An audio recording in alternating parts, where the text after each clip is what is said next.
Today we awoke to the Vatican announcing that Jorge Mario Bergoglio, who the world knew as Pope Francis, died in the morning of Easter Monday. And yes, memes started spouting faster than Easter bunnies that the meeting with J.D. Vance did the Pope in, but mostly messages and social media posts are pouring in from all over the world.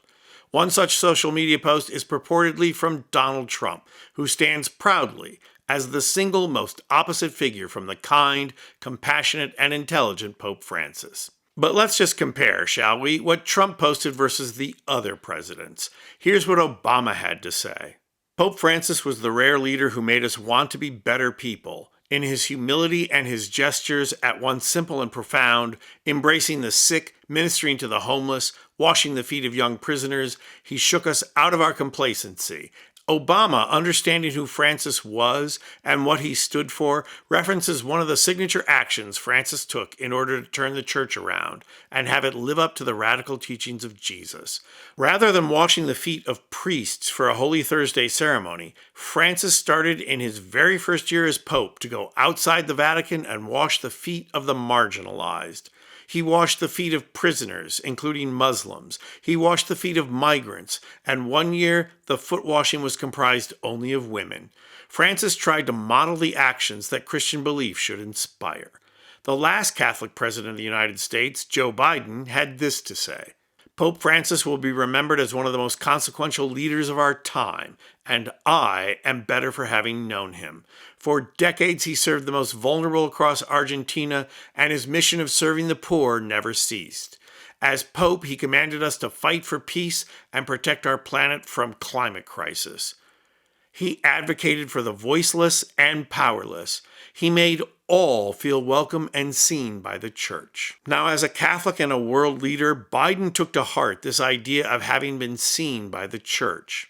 Over the course of his career, the Pope blessed several very disfigured people who are not only shunted aside in real life, but would never be used as a photo op by the likes of someone like Trump, who didn't even want to be photographed with wounded veterans.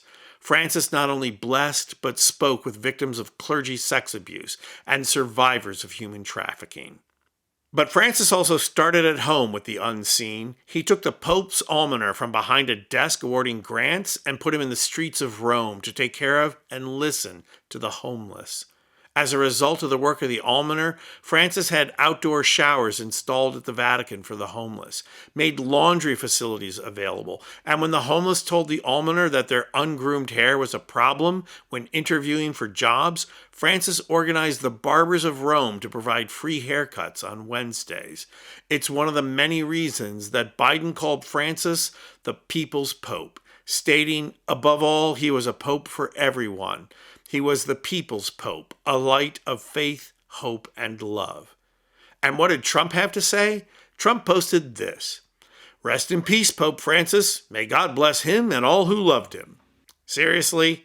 That did not come from Trump. That is obviously the work of a student intern pressed into service at 3 a.m. this morning. Donald Trump had about as much affection for Pope Francis as he had for anyone, which is none. But Trump was especially irked when Francis said this about Trump. A person who thinks only about building walls wherever they may be and not of building bridges is not Christian. And the Pope followed that up with, I say only that this man is not Christian.